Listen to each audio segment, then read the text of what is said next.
You're listening to Sipping on Some Crime podcast, hosted by Aaron. This podcast covers sensitive and triggering subjects, explicit language, and mature content which may not be suitable for children. As always, all parties are innocent until proven guilty.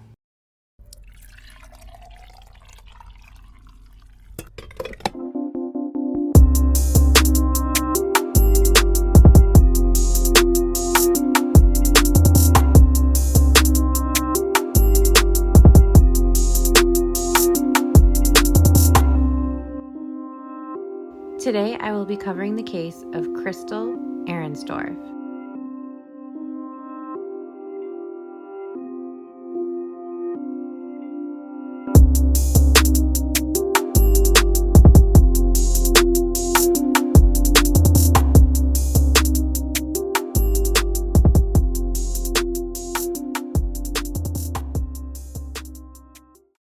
Crystal was just 20 and starting to discover what life had to offer her when she suddenly vanished in the early hours of July 4th, 2001.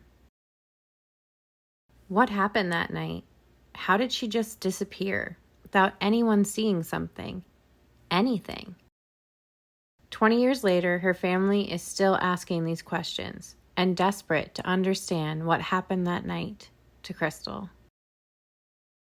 Crystal Arensdorf, a strawberry blonde with brown eyes, was born February 1st, 1981. She was the baby of the family. She had 5 full and half siblings. Her family moved around a lot, but Crystal mostly grew up in Dubuque, Iowa. When Crystal was little, she never liked her mother out of her sight. Her mother, Barb Beam, said that she was very shy when she was younger, but she was also a clown. She really loved to be around her family and enjoyed spending time with Grandpa. Barb says as Crystal got older, she really started to break out of that shyness and become quite a vibrant person. Crystal's childhood friend Dawn reminisces about the time that they were little and ran a lemonade stand together, and as kids, how they spent hours riding bikes. Dawn said Crystal was a kind person.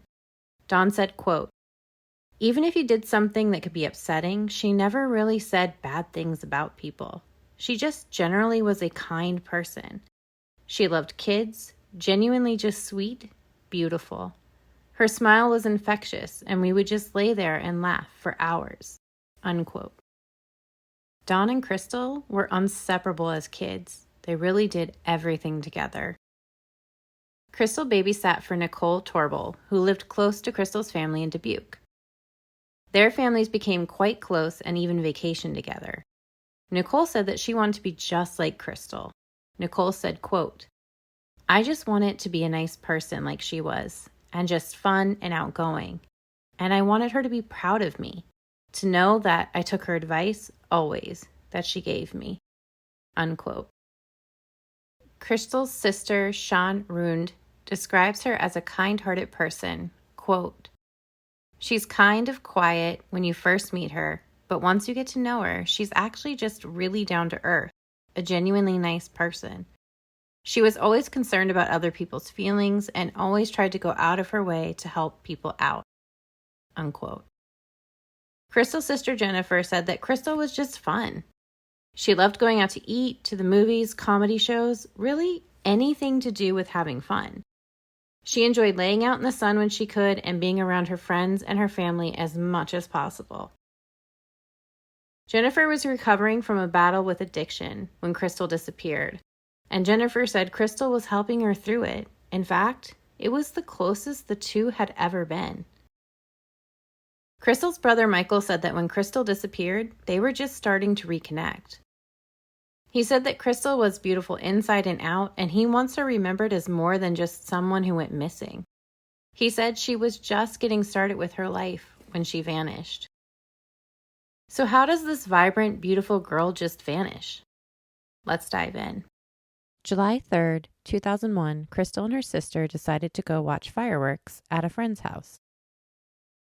After the fireworks, Crystal and Jennifer head out to go pick up Crystal's boyfriend, Tim. Tim's truck brakes were getting worked on, so he would need a ride home after his shift, and they agreed that Crystal would pick him up from work later that night. As Jennifer and Crystal were heading out, Crystal called Tim to let him know that they were on their way, and at some point, for some reason, they ended up getting in an argument on the phone. And Tim said he would just walk home that night, and for Crystal not to come get him. Crystal decided that she wasn't done with the night, and her brother Michael's fiancée Lori was going out for the night to a local bar called Knicker Saloon, so Crystal decided to join them. They would meet up with a few friendly faces, some of them Crystal's mother Barb's coworkers, and enjoyed the night drinking and hanging out. Crystal left her car with her sister Jennifer that night because she didn't want to drink and drive. Jennifer remembers Crystal looking at her with these big, beautiful smile and her long lashes, telling her she could use her car anytime. Jennifer says that was a big deal because Crystal's car was her baby. It was the first thing that was hers, that she owned, that wasn't passed down to her. Jennifer says she should have gone with her that night. She still lets the weight of that decision affect her every day. Crystal would hang out at the bar even after Lori decided to head home, and her friends started to slowly leave throughout the night as well. We know Crystal was drinking and being served by the bartender Robert Moots. At some point, Crystal and Robert had made arrangements to go to another bar in East Dubuque together. Robert and Crystal decided that once Robert's shift was over, they would take a cab together and head to East Dubuque. The bars in East Dubuque are across the state line in Illinois, and they close an hour and a half later than the bars in Iowa. So people will usually just grab a cab and head over to the bars in East Dubuque when they want to keep partying or drinking. Crystal's friends knew that she wanted to keep going that night, and she had arranged a ride, so they left Crystal with Robert and headed home. Just shortly after 2 a.m., Crystal called her boyfriend Tim. He didn't answer, but he noticed the missed call about 10 minutes later and called her back. When he called her back, Crystal didn't answer, so he called the bar, and Robert picked up the phone, saying he was cleaning up and closing the bar, but he couldn't find Crystal anywhere around. He said she must have left. Crystal's purse and keys would be found later at the bar, but Crystal was nowhere in sight. The next morning, Jennifer would receive a call from Crystal's boyfriend asking if she knew where Crystal was. Jennifer said that she had not returned to her house and that she had Crystal's car. Jennifer knew right away something was wrong. Crystal also hadn't shown up for work, and that was very out of character for her as well. Jennifer said right away they began calling friends and knocking on doors, trying everything they could, hoping they would find Crystal. After 24 hours, the family knew Crystal would never go that long without contacting family, so they called the police and reported her missing. It was Jennifer that really took the lead and pushed them to realize that this wasn't right, that something was very wrong, and they all needed to get involved in looking for Crystal. Jennifer said it was like they were just all in shock and not sure how to process it. She knew someone had to take the lead, so she jumped in. Investigators took this case serious from the start and dedicated manpower to searching for Crystal. Captain Scott Engelman was one of the officers involved in the investigation, and he said pretty much every officer assigned to that case worked that case for weeks, nonstop. Captain Engelman said, quote, "We didn't have some of the technology that we do now, the traffic cameras and stuff like that. So we had weekly, if not daily meetings, strategizing and developing leads and following up on leads. Each day, additional leads were added throughout those first several weeks," unquote. Investigators knew right away in their gut that Crystal didn't leave on her own. Something happened, and that created a sense of urgency to find her as quickly as possible. While investigators worked searching for Crystal, interviewing witnesses, and trying to retrace Crystal's steps that night, Jennifer started hitting the streets, still knocking on doors and hanging up flyers with Crystal's face and information, in hopes someone, anyone, would come forward with information. Jennifer made it her mission to keep going till she found her.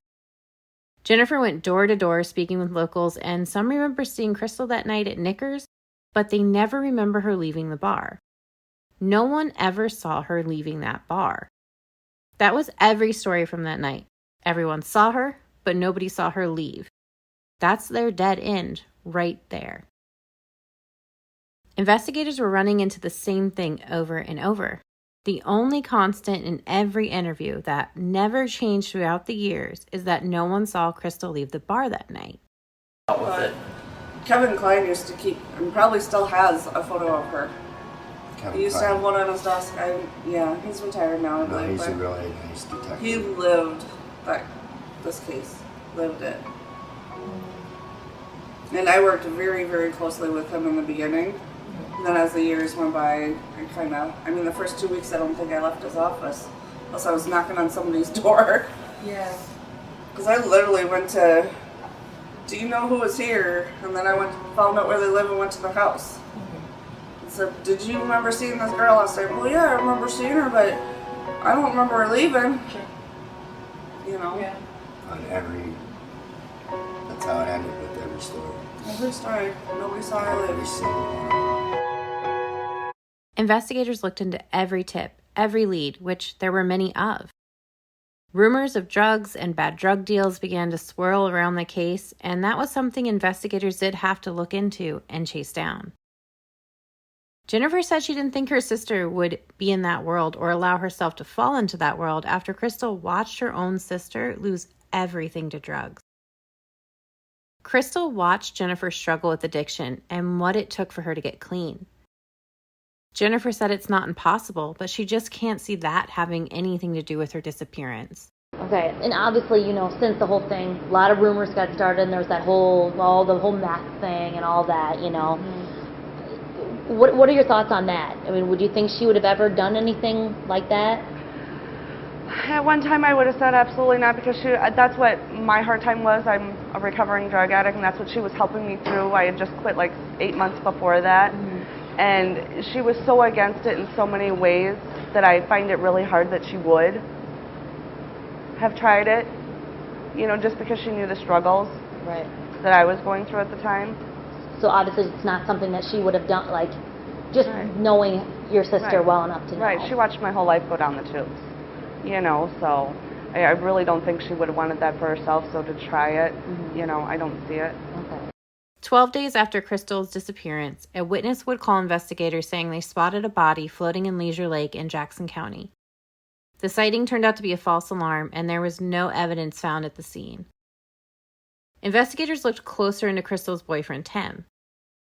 And after 3 months in October, they did clear him, saying they don't believe he had anything to do with Crystal's disappearance. There wouldn't be any promising leads until 2002 when investigators discovered that two brothers, Stephen and David Peacock, were also at the bar with Crystal that night she disappeared. Both brothers were visiting from Mount Horeb, Wisconsin, but both were originally from Dubuque. What put them on investigators' radar? I don't know, but they were brought in for question and given polygraphs in April 2002. The results of the polygraphs have never been released. Police would seize and search David's car, but no evidence was found. There's some information out there about David Peacock. It seems he has quite the record, but what sticks out the most is in 2005 he was arrested and charged with 1 count of false imprisonment and 3 counts of battery against his girlfriend of only 6 weeks. Allegedly, David had seen his girlfriend talking with another man in a car when he began assaulting both of them and threatened to kill his then-girlfriend. In 2015, investigators would receive a tip that David was not driving his car on July 4, 2001, but instead had borrowed his sister's pickup truck. As to whether or not that lead was followed up on, there's no information to clarify if it was. As it stands now, Crystal's case is still open with no official suspects' names or persons of interest. Crystal's family doesn't believe that this is due to a lack of investigators' work on her case. They know that Crystal's case mattered to every investigator that came onto her case. They are excited that a new fresh set of eyes will be taking over the case, as they are hoping just maybe they'll see something that they have been missing.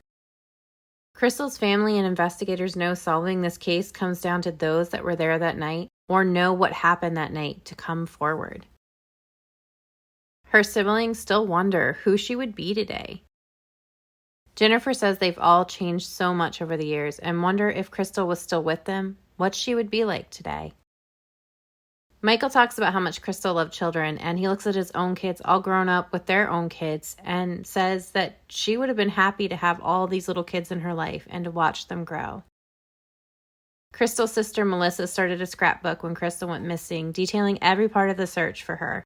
She filled it with constant updates and news clippings, with plans to give it to Crystal one day to show her that they never stopped searching. Crystal's family say they feel after 20 years that something dark happened to Crystal that day. And now they just want answers. They just want justice for her. Jennifer still looks for her face in strangers on the street, and when she hears the name Crystal, it just hits really hard. Her mother, Barb, says that she didn't vanish on her own, and those responsible are still out there and could do it again. They will keep searching for answers. They will stay involved in her case, and they will never give up. At the time of her disappearance, Crystal was 20 years old, 5'6", and 115 pounds. She is a Caucasian female with blonde hair and brown eyes and was wearing blue-tinted soft lenses at the time of her disappearance. She was wearing a white polo shirt, tan shorts, black sandals, a gold chain necklace with an opal pendant, and an opal ring and a toe ring. She has a mole near her navel.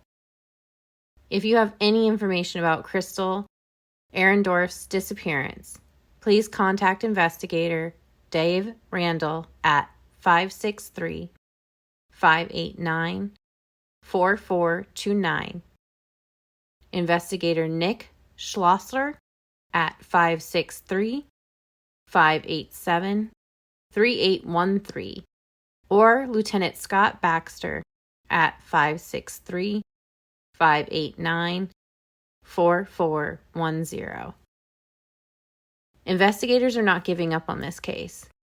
They say time doesn't stop their investigation. Across the river in East Dubuque. However, authorities say no one actually saw her leave the bar. Authorities are asking people, even 20 years after, to not lose hope.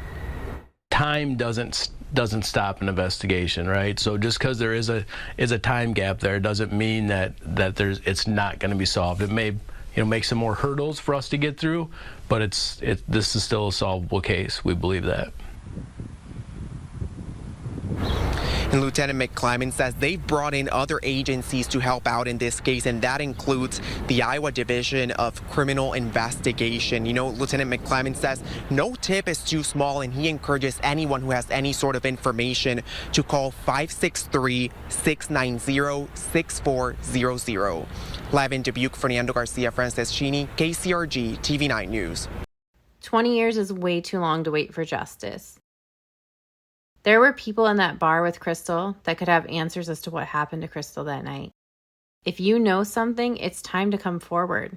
Please share Crystal's story in any format you feel comfortable. In the show notes, I will include sources and also links for those interested in taking a deeper look into Crystal's case.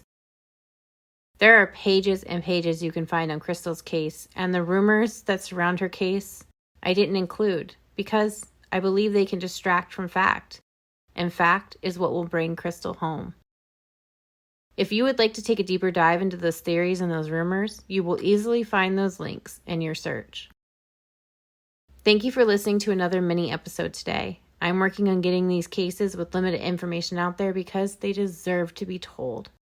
I appreciate you listening to their stories, and I hope it brings some awareness to these cases that deserve light shown on them. Remember when you see those missing and murdered posts on social media to hit share, like, and retweet. The more we share a face, the closer we get to solving a case. Until next time.